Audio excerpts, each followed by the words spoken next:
Tune in weekly and listen to the Collateral Damage podcast, where Michael Wilson and Maureen Cavanaugh host a variety of special guests to discuss topics and available services that will help you learn about the impact that substance use has on our lives, our families, and on our communities nationwide.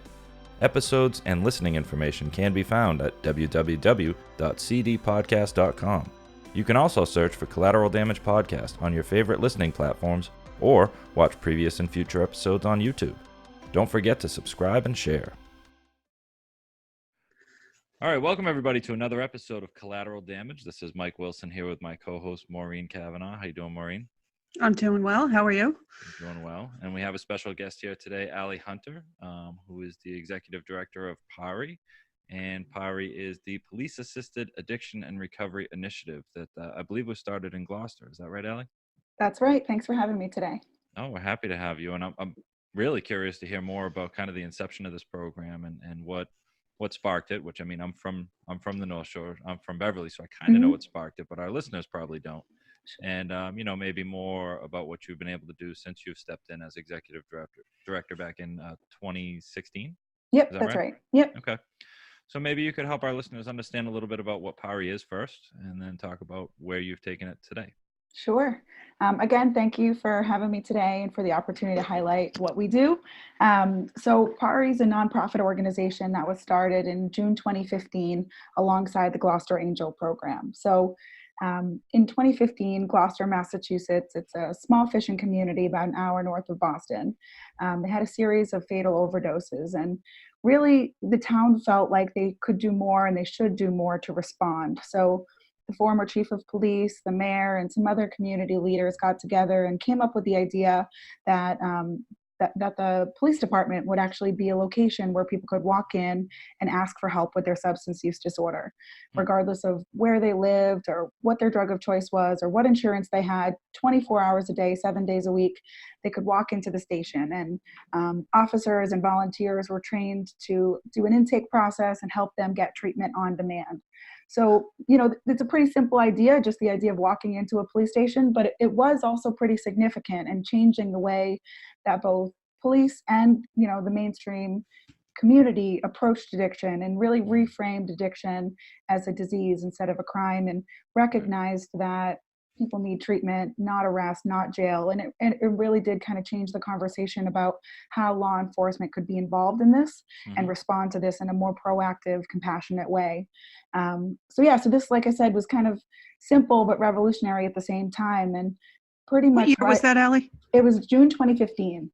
2015, okay. 2015. So I remember when it happened. I remember when it started. Yeah. And I mean, you talk about it now because so much has happened because that happened. Yes. That you talk about it now and it doesn't seem like as big of a deal.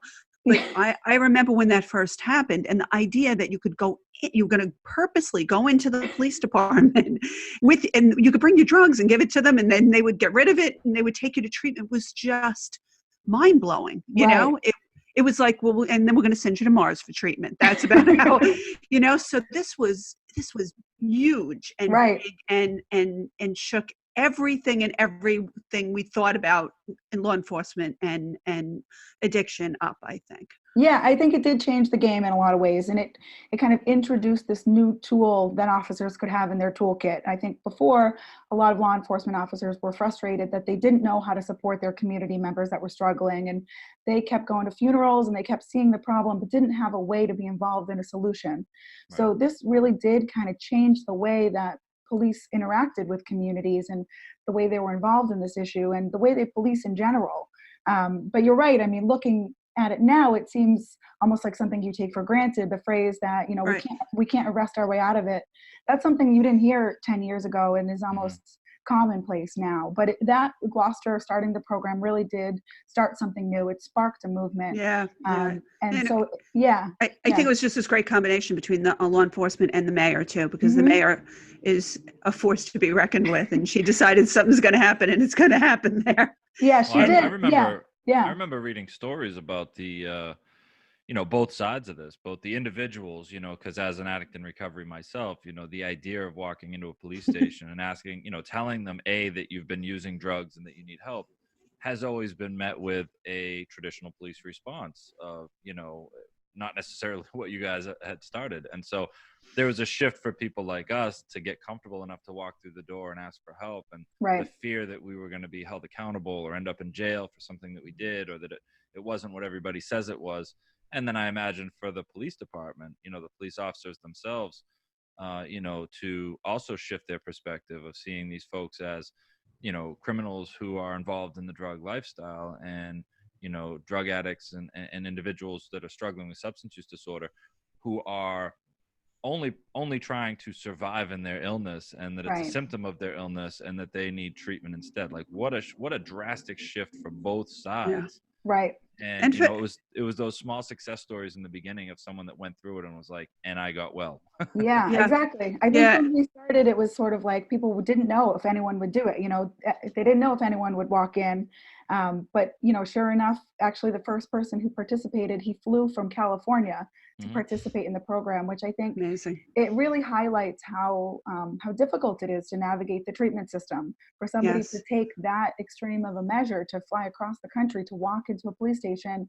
And I think that was a really common experience that we heard Mhm. from people, and that we, in the first study that we did with Boston University School of Public Health, there was a piece actually published in the New England Journal of Medicine. And one of the very common things that participants shared is that their experience seeking help in the past was very negative, Mhm. and that they felt like this would be different for whatever reason. They felt that, and they actually shared that the police that they interacted with treated them with more compassion and more respect and less shame and less blame than Wow. they had experienced from healthcare settings when they were seeking help in the past. So the idea that, and then also the police were very successful at this. So 95% of people who walked into the police station got treatment on demand that day.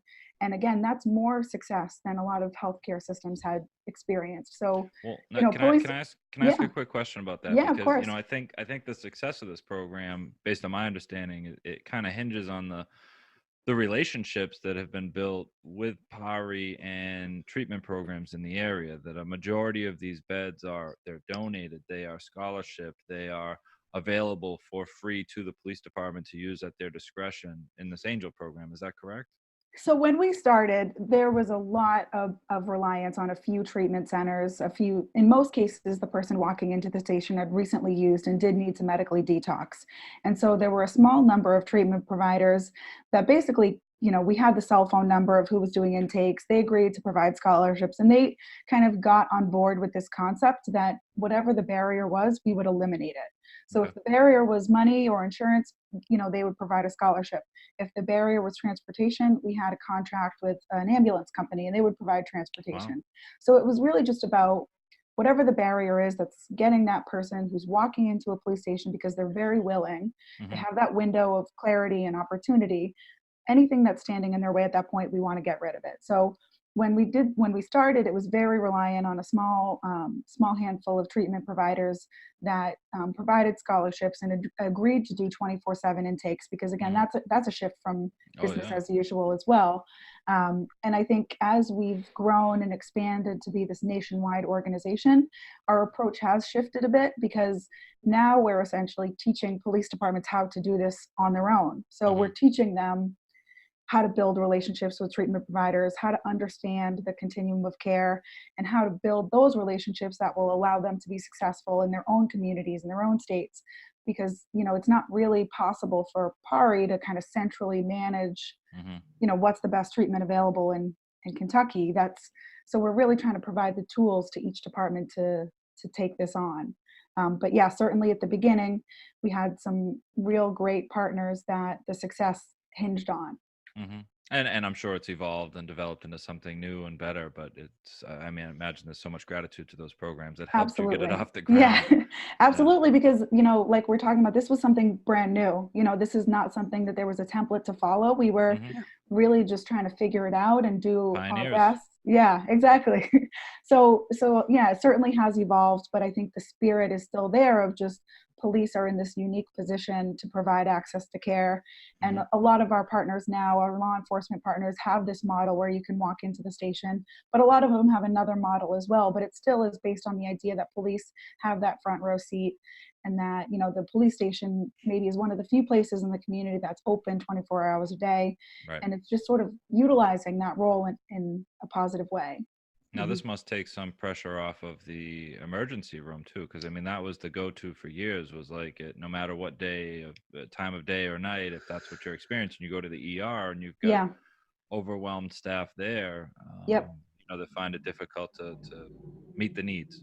Yeah, I think Right. so. Yeah, so both in Gloucester and now, you know, beyond Gloucester, the idea is that through community policing and through approaches like this, both intake models where you walk in and outreach models where somebody maybe receives a visit at their home, they take pressure off emergency services, they take pressure off the criminal justice system, and they're getting people help at the community level, hopefully before a crisis happens, before, you know, addiction-driven crime happens. And it's really kind of steering people in a good path and starting their recovery before maybe it's at that point of crisis.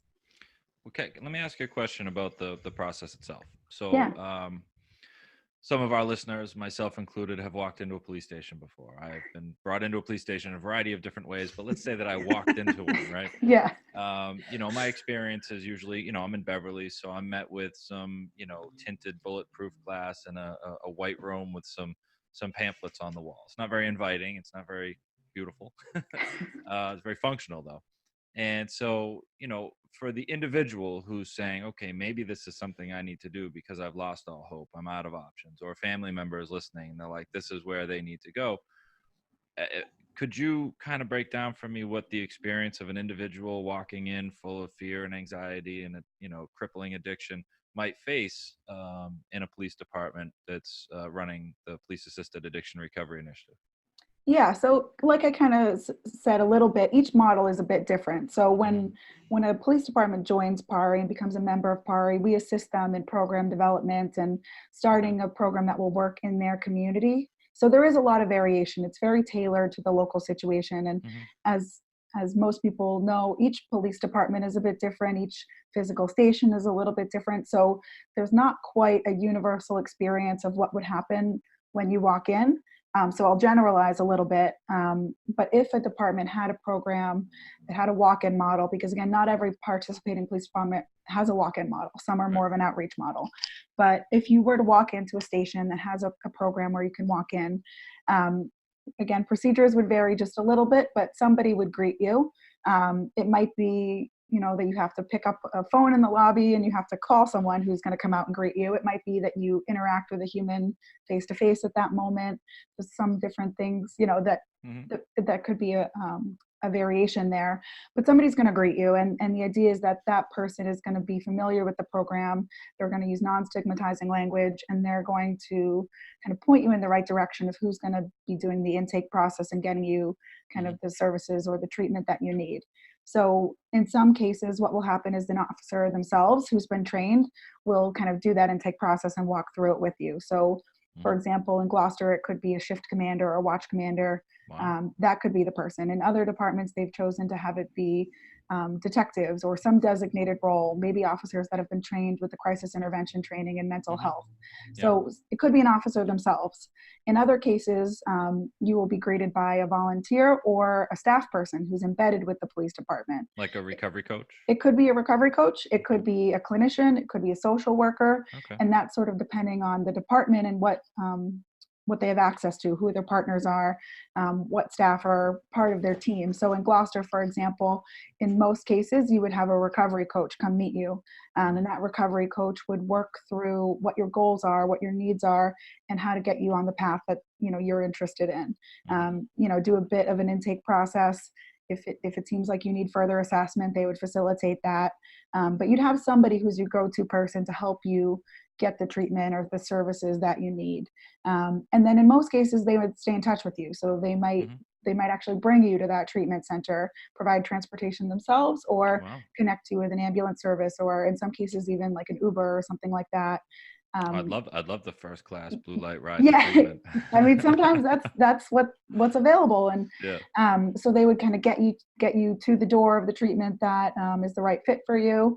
And then usually they would stay in touch with you as well. So we know that just getting into detox is not enough, that you need to continue getting services, and long-term treatment, medication-assisted treatment are all really important options if they're the right fit for that patient. So usually the recovery coach or the clinician, or like I said, maybe even the officer, they would stay in touch with you to help you make those transitions, navigate it, keep you motivated, and just be available if you need additional support. Now, so I'm a professional in the field. I know Maureen is as well. And so, we are referring professionals. So we're constantly being met with these individuals that, may not have any options, the people who may be walking through the front door. As a referring professional, should we be considering, our local police department as a resource? Yeah, I think that in a way that this is a police referral program, that somebody walks into a station, or somebody is, gets an outreach visit or gets some type of an outreach opportunity after an overdose, or at the community level, just even on the street maybe. And police are making referrals to treatment providers. So each of the participating police departments, the more partnerships they have, the more aware they are of not only treatment, but other recovery support services. The more connections they have, the more knowledge they have, the better they'll be able to support and assist the individual who comes in their contact. Wow. Yeah, so if someone who's listening is representing a treatment provider, or housing, or an employment program, or anything that kind of would be a service that somebody might need in early recovery, I would encourage them to reach out to their local police department if they have a program, so that the department is familiar with their services. That's a great idea. What about the family services? Because I know, Maureen, you do a lot of coaching with families. Yeah. And, I guess that's the type of thing that, I can't stress how important it is to get the individual the placement, especially if they're the one that were brave enough to walk through the door of a police department and ask for help. But, if you've got this unique opportunity where you can say, in addition to the screening, so what about your family? Would they be willing to talk to somebody as well? Are those networks being built as well, like for folks like Maureen who, might be able to assist or work with the family while their loved one is, pushing their way through placement? Yeah, definitely. And I agree that working with the family is so important. I'm also, have family members who have been impacted by this issue. And, like I said, it varies a lot department to department, but most police departments that I'm familiar with do have something available for families as well. Again, they're really trying to leverage the services that exist in the community. So for example, we have strong partnerships in Plymouth County, Massachusetts. If anybody has a non-fatal overdose or even a fatal overdose in Plymouth County, a team follows up with them and provides them information, and if they'd like, support services and referrals. So groups like Maureen's group and Learn to Cope, and different family support groups. In some cases, a police department starts their own family support group. And so police definitely are trying to spread information about the opportunities that exist in the community, and in some cases fill gaps if there are gaps. I'd say with the Gloucester program, and with a lot of the other walk-in programs across the country, it's pretty common for a family member to come with the person, to walk in with the person, and to be there, to have some level of family involvement. And so for me, I remember maybe even my first week on the job, when I was hired in 2016 as PAARI's first executive director, there was a family that walked in, and it was a kind of a young man who was looking for help for himself, but his sister was there with him. And I remember really connecting with the sister, and, not just providing information, but also trying to provide hope for her, that this is something that she can get through. And she had never heard of some of the programs that I mentioned. And honestly, for me, 10 years ago, I had never heard of those programs, and it can be really isolating for family members as well. So I think that police try to, support the individual with the substance use disorder, but also anybody else in their life. And departments really, I've seen them really recognize how important that community is, and their own self-care is as well. Well, and I guess the the family element of this is how then does the family get involved in the treatment? Like if when I work with a family and we place them, we do the research in advance. The family knows where they're going. They understand the plan. They know that coming home is probably not the best option, and so on and so forth. I have a better question for you. All right. So I'm in recovery myself, and in my addiction, I went down some pretty dark paths. All right, I ended up in jail. I've been through quite a bit. This is my hometown. I caused my mess here. I cleaned it up here, and in cleaning it up here, I built up a relationship and joined the early in my sobriety. It was called the Mayor's Drug Task Force. It was like Beverly Substance Abuse Prevention Coalition, some big chunky name that nobody could really get out of their mouth. And I joined it, and I was like the addict. I don't know, the token addict in the room. That they were like, "So what do you think, Mike?" I'm like, "Oh, drugs are bad." and but as time went on, I became the co-chair of that committee, which had evolved into something else, and it involved the police department, and now it was the community advisory committee for the Beverly Police Department. And I would show up at events, cookouts, and stuff like that. I would see officers who were on that committee with me out and about. I mean, we're talking about years into recovery of me doing well, me participating in my community, trying to add to my community. And we still ended up, whenever I went to shake a police officer's hand, both looking at each other extremely uncomfortably, because in my mind, a cop is always a cop, and in his mind, a criminal is always a criminal. And like, I know that exists, whether we talk about it or not. And how have you guys faced that, police department to police department culture, the culture of that like, is there, and I hate to say this because I don't want to imply that they are insensitive, but is there like an addiction sensitivity training that they have to go through? Is there a culture shift that's happened over the last 5 or 10 years in the police department that's allowed them to do that? Because I mean, I can't say it doesn't exist because I know it does. I've seen it. I felt it.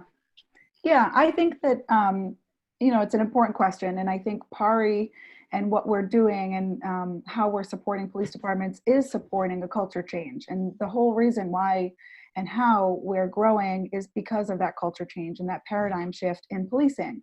And I think a lot of it that I've seen getting to know officers, again, from all across the country, is that, a lot of them also have been impacted by this.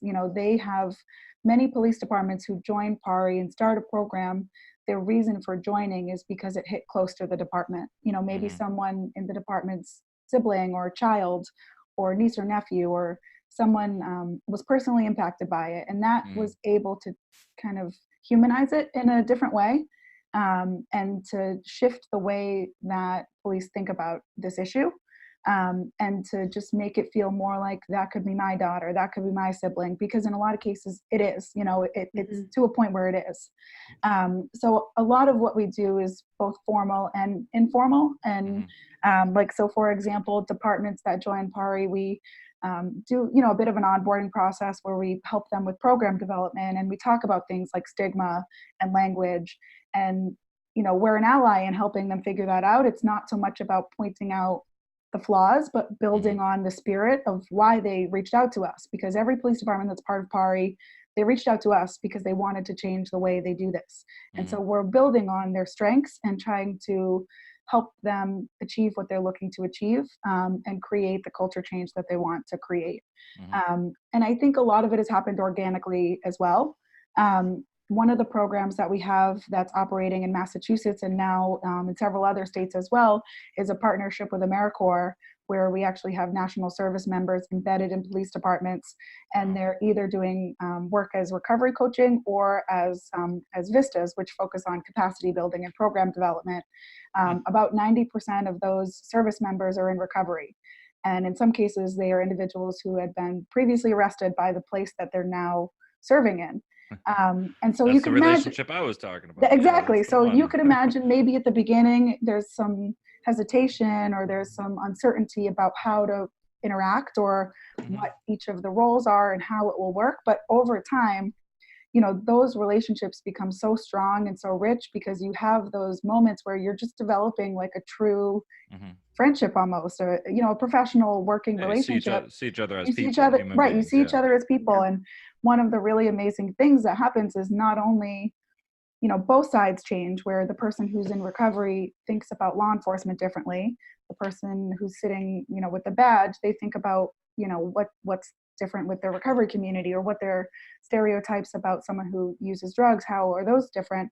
Right. And it becomes quite a deep bond in a lot of cases where the recovery coach becomes the person that officers go to when they need help with themselves or their family. Like they Right. trust that person that much that they're willing to go to them and confide in them. And, you know, these are recovery coaches. They have keys to the police departments. They have access to police reports. And they're really seen as an asset. And it's changing a lot. Like I said, it's changing the culture a lot because officers really rely on them and really value their lived experience. And it just kind of organically breaks down some of those notions about, you know, how it traditionally might have been looked at. So it's pretty cool to see that, you know, it's pretty amazing to see that. Yeah. I think that even though I do believe that there's been a cultural shift, I mean, there has to have been. There's too many people that know that, you know, have a close family member, a child or brother or sister that have been affected by this. And, you know, as time goes on, it'll be all, you know, the new police recruits will be, it'll be full of police officers that have had close friends and family members that have been involved in this. But I know from working directly with police department and setting up something, PAARI, like the door knock program in the town that I used to live in, and still continuing to work with that, and also working with the Department of Corrections and drug courts with Magnolia. I have seen people with a lot of really wonderful intentions slide back into those same old thought patterns because of compassion fatigue and because I mean, they're not healthcare providers. They're supposed to be law enforcement officers. And although I appreciate everything, you know, I appreciate all of this, are we doing anything to take care of them? Because I don't think that this is something that a lot of them knew they were signing up for, especially the older officers, you know? And it's not to say that they don't want to see it happen and that they don't believe in it, but I don't know if a lot of them, and I've spoken to large police departments and I've gotten the feedback this to be true, that, you know, as much as they want to help, when they see the same person coming back and back and back, and we know that happens sometimes, and then they get well and then they don't come back anymore if you support them properly. But to watch that, I hope that, you know, there's something out there where we're helping them with that compassion fatigue and keeping them from burning out on that particular part of their job. Yeah, I think it's an interesting point, and I think I see it a couple different ways. Kind of, I think before departments had a program like this or had a strategy like this, they were more likely to have compassion fatigue because they did not have the right tool in their toolkit to really help people in a meaningful way. And so it's frustrating, for example, to kind of keep responding to calls for service that relate to the same person and to feel like it's a revolving door and to only see somebody when they're at their worst. And, you know, at this point, officers, they don't see people when they're at their best. You know, they might not know that person I Narcaned 10 times, that now they're actually doing great. They don't get to ever see that success story that they were part of in some way. And they didn't have maybe the appropriate tool to really help and get at the root cause of the issue before. And now they do, now they can. So I do think that that's helping, having a better tool. And, you know, I think any job like this can be emotionally taxing because you get personally invested in it and you want to do everything you can for somebody. But what I've heard from a lot of officers is that actually this helps them feel like their job is more satisfying. That, you know, before when they were just arresting people or when they were doing nothing, that was quite dissatisfying. And that now they feel like really they became a police officer to help people. Now they're truly helping people. And so a lot of officers share that they feel more job satisfaction. They feel like their community interactions are better. There's more trust of law enforcement. Law enforcement are regarded differently and better. And it's actually helped kind of reinvigorate their kind of interest in the field. That's good to hear. Yeah. Is there any requirement that the officers that participate in this carry Narcan? Because I know that that's been kind of, not all police departments will allow their officers to carry Narcan. It's getting better, but I know that that's sometimes an issue. Are you also trying to make it so that all police officers will carry Narcan? So access to Narcan and increasing access to Narcan is a huge priority for PAARI. When I started in 2016, one of the first initiatives that I helped roll out was actually kind of distributing Narcan that was donated to us by Adapt Pharma and Emergent. They donated 10,000 doses. And so we got that out to police departments across the country, and many of those departments were not carrying Narcan until we provided it to them. So that was huge. And, you know, for us, it was really a way to get them on board, because we were providing them with something very tangible and eliminating. That's like you know what? That's like, you just said another thing. Like if you stand back and that's 10,000 people. Right. I mean, I'm sure they probably were all used at some point, those doses on Narcan. Right. And they, right. It's just, it's a little mind blowing to think about. It's true. Right. It's significant that a lot of departments were not carrying Narcan, and then they were. And then they kind of changed the way they approached this issue, because now they had that tool to do so. Right. So, we've done a lot of other initiatives. Again, being from Gloucester, it's a fishing community. We've also tried to increase access to Narcan with the fishing community. We've recently done some partnerships with the construction industry. Both of those industries have been really hit hard by this, because they're more likely to get injured on the job, more likely to be prescribed opioids, less likely to have access to, paid time off. And, if you overdose out on the boat, it's almost certain to be fatal if there's not Narcan on board. So we are huge about increasing access to Narcan. But to kind of circle back to your original point, we don't require departments to carry Narcan. Well, to that point, let me ask you a quick question. Yeah. What would be a reason to not do it? To not carry Narcan? Yeah, like I mean, I know you just gave the answer, which was that it's not required. That was going to be my first question. Yeah. And then so, like, I don't know, have you had to listen to one of these responses where it's usually a union thing? It's usually, I think it's usually a union thing, right? It's not. Yeah, so I have had to listen to a bit of why not. My general approach and PAARI's general approach is to meet law enforcement where they're at and to build on what they want to do, and to take baby steps if that's what that means. So if they are not interested in carrying Narcan, but they are interested in following up after overdoses, then let's start with that and let's build on that. And once we have a trusting working relationship, I can bring that up again. So it's really trying to meet them where they're at and not force a strategy on them, because what are some of the excuses that you hear, though? I guess that's what I'm wondering. You don't have to give me any specifics, but I can't figure out what I would say if I didn't want it, other than something terrible or mean. I think in some cases, like Maureen said, there are complications with unions where this is maybe something that law enforcement did not originally sign up to do. So it's a new responsibility. Job. Yeah. It's a new responsibility, and that opens up room for maybe a negotiation of what additional benefits or compensation they might need for taking on this new responsibility.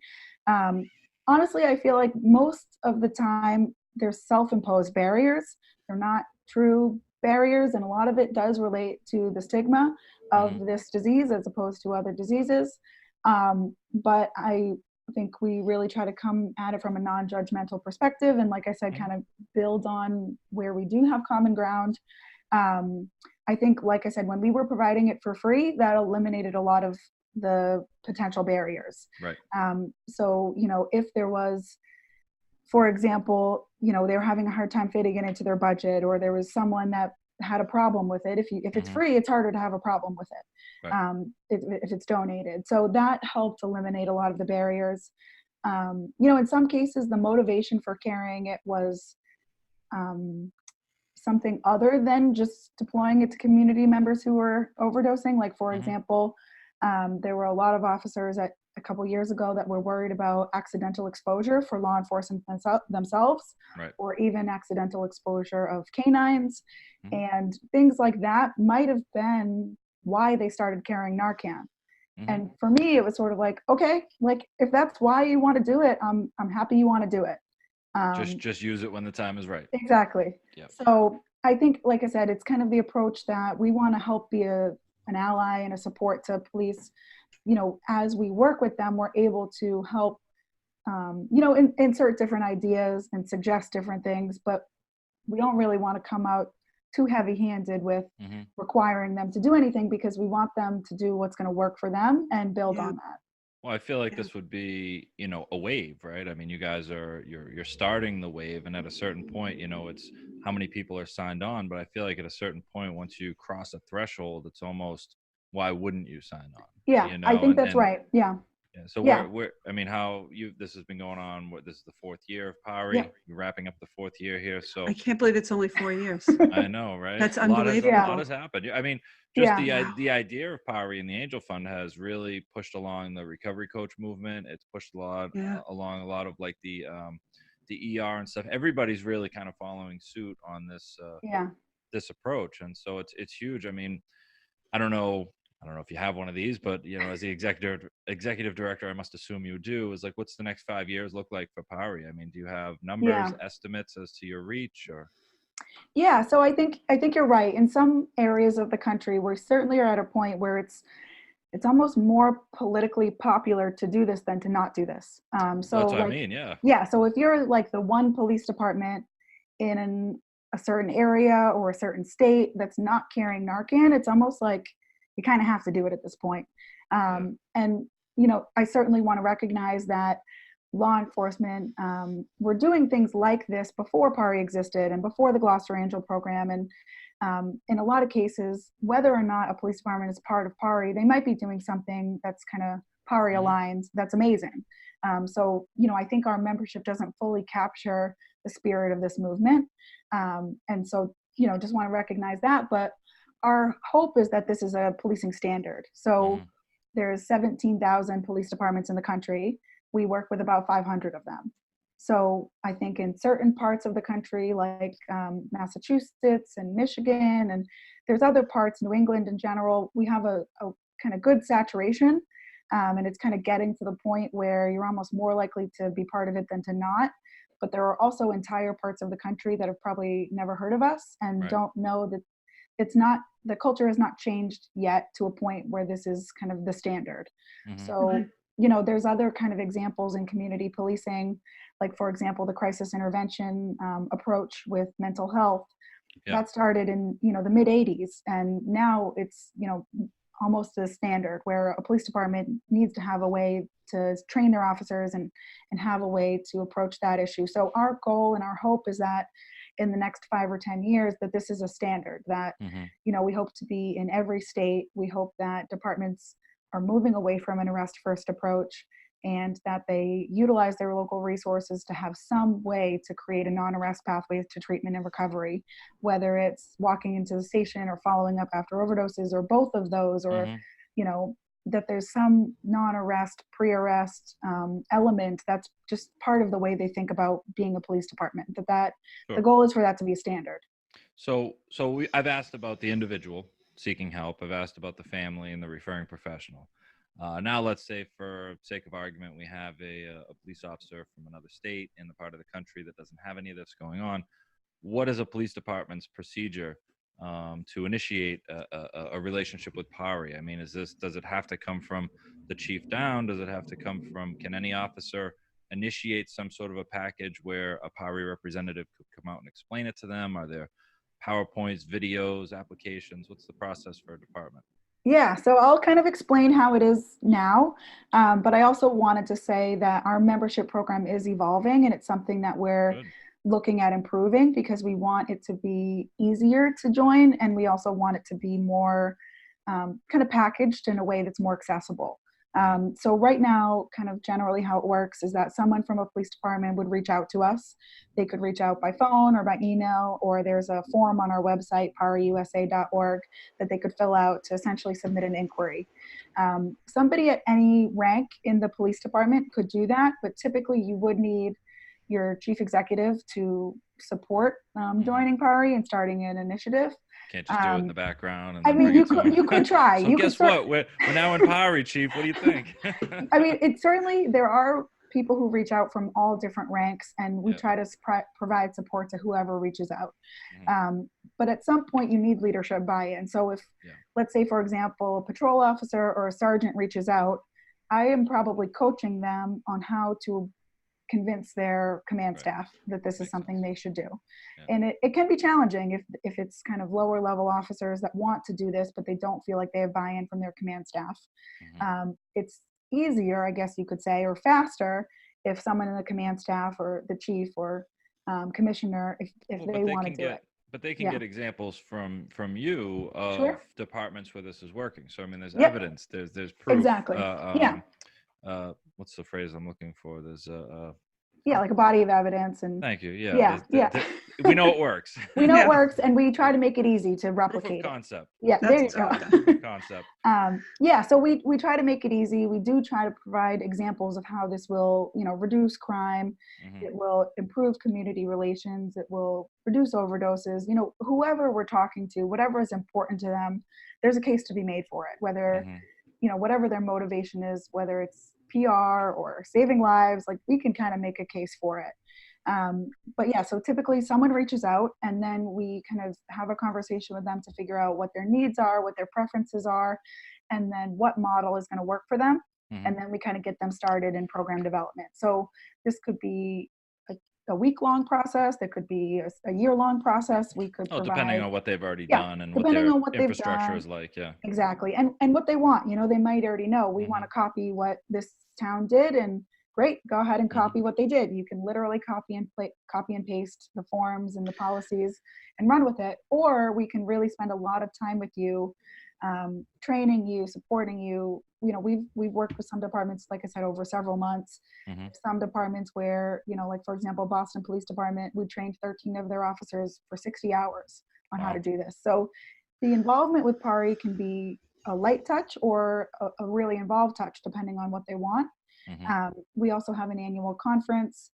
We have a lot of videos and materials on our website that they can kind of watch on their own time. And we're working on developing an online training curriculum as well. So really it can be as much or as little involvement as they want, but we try to be there to provide them that kind of technical assistance and consulting, essentially, to help them get started. So once they reach out, that kind of kicks off the process to figure out how we can help them.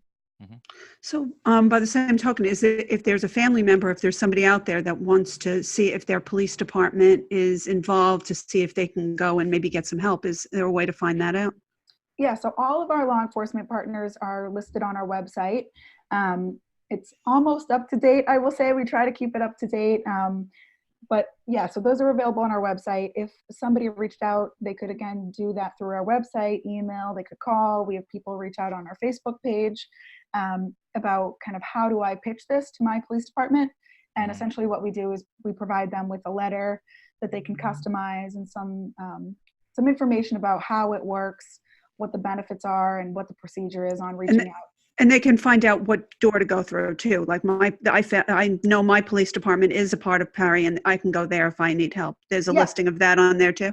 Yeah, so some of that is, I think that this is probably an area that we could be more clear on our website. If you look on our website, you wouldn't be able to tell which department is doing which program model. You might not be able to tell. Okay, I'm on the site right now, and it's under The Voice, our law enforcement partners, and it shows, kind of a badge for each department. Yep.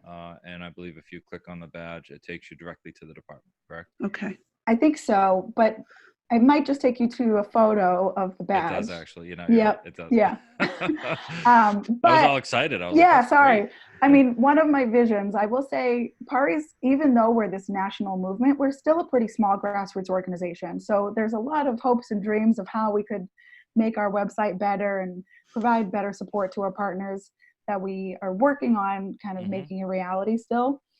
One of the things that I hope to be able to do is actually have it be kind of an interactive map on our website where you can click a place and you can see what kind of program model they have and who to contact and what the hours are and that kind of thing. So my hope is that that's something that we'll be able to improve on our website, because that would be awesome. Yeah, right now you kind of have to contact us or contact them to figure out. Well, that's easy enough to do, though. They could just give you a call there, and whether there's a local police department that somebody can go to, right? Yep. And we have people contact us all the time and say, like, I'm in whatever state or whatever town. Right. And we try to connect to them to the nearest program and give them some information about how. Awesome. Just so you know, I mean, if you live in Massachusetts and you're listening to this and you're looking for a police department, I'm currently scrolling through the list, and it is heavy. There's a lot. A lot, yeah. Massachusetts is awesome. Yeah, it's a lot. Yeah. And you got a bunch in Maine too, which I'm surprised, because up until recently, they are the state that I've heard, was it the governor? They was like, no Narcan, let them die. I mean, he said some pretty crazy stuff publicly, and so I'm surprised that you were able to get some buy-in from the state of Maine. Yeah, I think the way that it generally works is that you have one or two police departments join PAARI, And then it kind of ripples out from there. So we have a really amazing law enforcement leader in Scarborough, Maine, who started a walk-in program pretty early on. Yeah. He's amazing. They've helped hundreds of people, and all of the neighboring departments have seen that success and essentially been inspired to join because of that. So when we're thinking about how PAARI has grown, you really need that champion in a state or in a region to get started, so the rest of law enforcement can just see how this works and to feel kind of like politically comfortable to go for it. But when we're talking about a new region or a new area, you need someone to be that first early adopter. The first drop in the bucket. You need the first drop in the bucket. Exactly. So, like I said, there are states where we don't really have a presence because we haven't identified who can be that first drop in the bucket yet. Well, the wave is definitely in Massachusetts, and it sounds like it's getting some footing in Maine. And I just can't imagine a scenario given the current landscape of things and the epidemic and the lives lost annually and the fact that it's it's grown over time and I can't imagine that a collective police response wouldn't just be adopted at some point. And that it would be, as you said earlier, it would be stranger to be one of the departments that doesn't have it. Like if somebody came in and was like, we need help, they're like, oh, we're the one that doesn't. That would become more awkward than being the police department that does it. And I guess that's, I imagine that's the next 5 to 10 year plan for PAARI is to try to get that to be the norm, right? Exactly. Yeah, I think that this is kind of catching on and more departments are becoming aware that this is an option for them, that this is something that they could implement in their communities.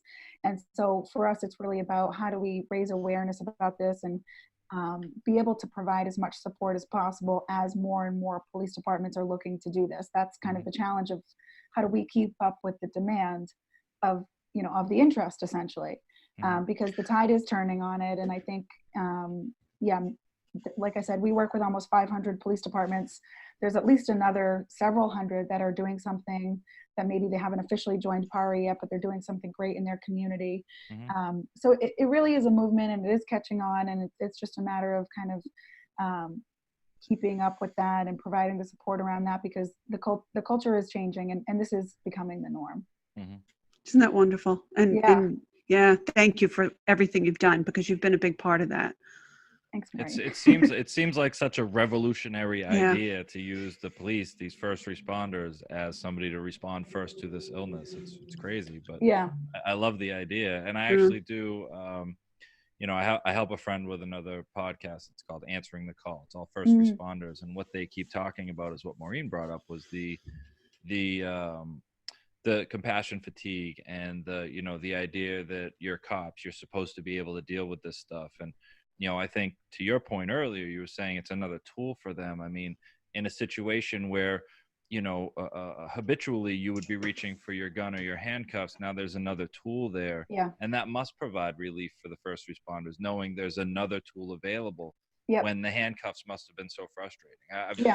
I couldn't imagine that if every time I was met with somebody, even if I knew they were struggling, the only tool I had available was to put them in jail, in the hopes that they'd get sober in jail. And now to have that other tool right next to the handcuffs, it's right there, but to have that other tool must be so relieving for some of these officers. I think that's very true. I have kind of an interesting story. The first time that I ever went out with the Marblehead Police Department, which they're not part of PAARI, but they tried to start something like that. And now they're carrying Narcan. And I think eventually the next step is they'll be part of PAARI. But we went out the first time. And there was somebody who was very well known who had an overdose. And, they both decided that they needed to come with me because he was known to be, not the most agreeable person. And we went up I went up to the door. They stayed out in the driveway. And I knocked on the door and told him who I was and what I was offering to do. And he came out on the step and they're standing there. And then we talked for a little bit and he started to cry. And I put my arms around him and he went to treatment. And and that's would turn their minds completely, I think, and this is a couple of years ago, on how important this is. And I think that I know the overdose rate is probably a quarter of what it was that first year that we started it. and the death rate is about a quarter of that. So there's been a tremendous shift in that town, in that small town, and I think it's because the shift in the attitude, and that there's actually help out there. Right. Yeah, absolutely. And I think a lot of the communities that we work with have seen fatal overdoses go down, and they've also seen, crime go down and calls for service. Exactly. So it's kind of a long-term way, but it's essentially making police officers' jobs easier. Even though they're taking on new responsibility, they're actually saving themselves work by preventing addiction-related crime, and by getting people started on recovery. They're changing their job and making it easier. I know I read the stats from Arlington at one point, and on the reduction in the petty crime and crimes that would be typical of somebody who was stealing money to buy drugs. Yep. And in addition to the overdose rate and the death rate going down, but there's so many benefits of this. Right. Yeah, absolutely. And I think, so it is interesting because in a way, police are, you might say, out of their lane, or they're doing something that they weren't trained to do. But if you think about it, they are also the one who's most likely to interact with a person who's struggling with a substance use disorder. They're most likely to know who in the community is struggling. Right. And to not know what to do about it, or not be able to do anything about it must be awful. Right. Well, so why not take advantage of that point of contact that nobody else gets? Yeah, exactly. Like a lot of our programs, this is becoming, again, it's part of the culture. So for example, in Boston, we have officers where, as part of their patrol, if they interact with somebody who's struggling, they can make a referral right there on the street. You don't need to wait till someone walks into the station. You don't need to wait till they overdose. It's just kind of the whole way that police interact with their communities is different, and they have this new way of assisting. And like I said, most people who are struggling, they're more likely to interact with police than they are with the healthcare system. Right. So why not use that point of contact, that interaction, as an opportunity, just as part of a shift in the whole approach. Absolutely. Well, I mean, this is a topic that, at some point I also want to get into, which is the first responders, and maybe have somebody that's at a police department that's utilizing PAARI come in and talk about their experience and both sides of it, where they were before and where they are today. Because I mean, this podcast, Collateral Damage, is about not just everything that's happening, like the harm reduction tool that you're talking about, but the impact it has on the community, both good and bad. That, if like in Arlington, if it's reducing the impact on the police department, it's reducing the impact on the ER, it's reducing the impact on the employees and taxpayers that live in the community. It's doing quite a bit, that huge ripple effect. And so I mean, it's always great to talk to somebody that can help our listeners and me. I learn every time we do this, learn about, the really innovative and, pioneering approaches that people are taking to this epidemic as it grows, and the response they're taking to the loss of tens of thousands of lives a year. So I applaud your efforts, and I hope that you're able to create such a wave that it's hard to say no to the idea of helping people that are struggling with addiction. I love That's the way that. it should be. Thank you. Well, I mean, that's what we hope for, right? Yeah. Yeah. All right. Excellent. Great. Well, thank you so much for joining us. I appreciate it. Yeah. Thank you so much for having me. Of course. It was great. And like I said, I love learning about this topic. So thank you once again. Yeah. And maybe we'll put all the PAARI information up on the website. Yeah. Is it PAARI or PAARI? So it's funny. I say it wrong either way, but I keep going back and forth, so I'm only wrong half the time. I say PAARI, but there's a ton of regional variation. So everybody in Ohio says PAARI. Yeah. I think it's a regional thing. There's no right or wrong way. Okay. I say PAARI. I think I'm gonna go ahead and say I'm from Boston area, so there is no R in PAARI, so it's just PAARI. That's like PAAH. Yeah, exactly. Yeah, basically same. Yeah. So if you're from around here, it's PAARI, and if you're from anywhere else, it's probably PAARI. Yeah. I don't know. Yeah. There's no wrong way to say it. That should have been our first question. So how do we pronounce this? That's the tricky thing with an acronym, I suppose. Yeah. Just got to keep switching it up like I do, and you're always right somewhere. Well, we'll make sure all the information is up. If you're listening to this, you can click down into more information, and you'll find all the details and a direct link to the PAARI website, where you can get information about your local police departments and all the services that are provided. So once again, Allie, thank you so much for joining us. Thank you, Allie. I appreciate it. Absolutely. Thanks again. Great talking to you. Yeah. Bye now. Bye. All right. I would like to thank all of our listeners for joining us today on this episode of Collateral Damage. As always, if you'd like to find out all of the different ways that you can listen to and subscribe to our podcast, you can visit our website, which is www.cdpodcast.com. There are many different ways to listen, download, and subscribe, so we encourage you to choose the one that is most appropriate for you. And as always, we would encourage our listeners to get informed and stay connected. Thank you for joining us.